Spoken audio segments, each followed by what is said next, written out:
Ariel, tu sais, il y a de cela quelques années, j'ai regardé un programme, une vidéo. C'est un conférencier qui donnait un séminaire. Et donc, pendant qu'il faisait son séminaire, il prend un billet de 500 dollars. Bon, moi, je n'ai pas un billet de 500 dollars, c'est un billet de 5000 francs. Il prend un billet de 500 dollars dans sa poche et il présente le billet à la foule.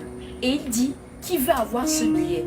Et puis, plusieurs personnes lèvent la main dans la salle parce que, bien évidemment, on te demande qui va avoir un billet de 500 dollars, qui va refuser ça. Et donc, le conférencier demande à son auditoire qui veut avoir ce billet. Donc, plusieurs personnes lèvent la main. Et puis, il dit, ok, je vais vous donner ce billet. Mais avant, attendez. Il froisse le billet, Ariel. Il froisse le billet, my God. Et puis, après avoir froissé le billet, il demande encore à son auditoire qui veut avoir ce billet. Et puis, choqué, les personnes dans la salle continuent de lever la main. Et puis, il dit, ok, comme vous voulez encore ce billet, attendez, je vais encore faire quelque chose. À elle file, il jette le billet par terre, il piétine le billet.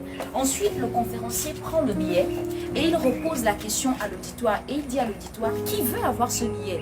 Choqué, le conférencier se rend compte que plusieurs personnes continuent de lever la main parce que les gens veulent obtenir le billet de 500 dollars. Et puis le conférencier dit, ok, comme vous voulez encore ce billet, voilà ce que je vais faire. Il prend le billet, il crache dessus, il met de la salive. Et puis, il froisse encore le billet. Le conférencier pensait que, comme il a craché dessus, les gens ne voudront pas prendre le billet. Donc, le conférencier, il demande encore à son auditoire qui veut avoir ce billet. Et puis, choqué, il se rend compte que les gens continuent encore de lever la main parce que les gens veulent avoir le billet de 500 dollars.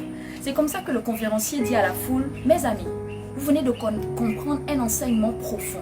Quel que soit ce que je fais avec ce billet, vous voulez toujours l'avoir. Vous savez pourquoi? Parce que sa valeur n'a pas changé. Et là, mes yeux se sont ouverts. Je me suis rendu compte que quelles que soient les situations par lesquelles nous passons, on te crache dessus. On dit des choses négatives sur toi. Tu passes par une situation de crise, tu perds un parent, tu perds un travail, tu es licencié. Quelles que soient les situations par lesquelles tu passes, maman, ces situations ne peuvent pas changer ta valeur. Parce que ta valeur ne dépend pas de ce que tu fais. Notre essence ne tire pas sa source dans ce que nous faisons. Là, je me suis rendu compte que my God, parfois les situations veulent nous faire croire que nous ne sommes plus rien parce que nous sommes au plus bas.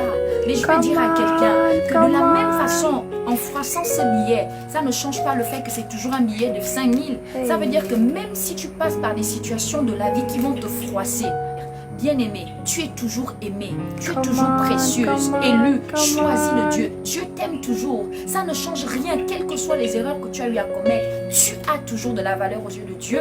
Tu as toujours de la valeur. Ne permets à personne de remettre en cause ta valeur parce que tu ne fais pas bien ou parce que tu ne fais pas assez bien. Ta valeur ne se trouve pas dans ce que tu fais. Ta valeur est déterminée par Dieu. Tu es choisie, tu es aimée, tu es précieuse. Je suis aimée de Dieu, tu es aimée de Dieu, nous sommes aimés de Dieu. Ce n'est pas un débat, ce n'est pas un débat. Tu le veux pas. Je sais que je suis aimée de Dieu. Je t'encourage à prendre conscience que tu es aimée de Dieu, tu as de la valeur. Que Dieu vous bénisse.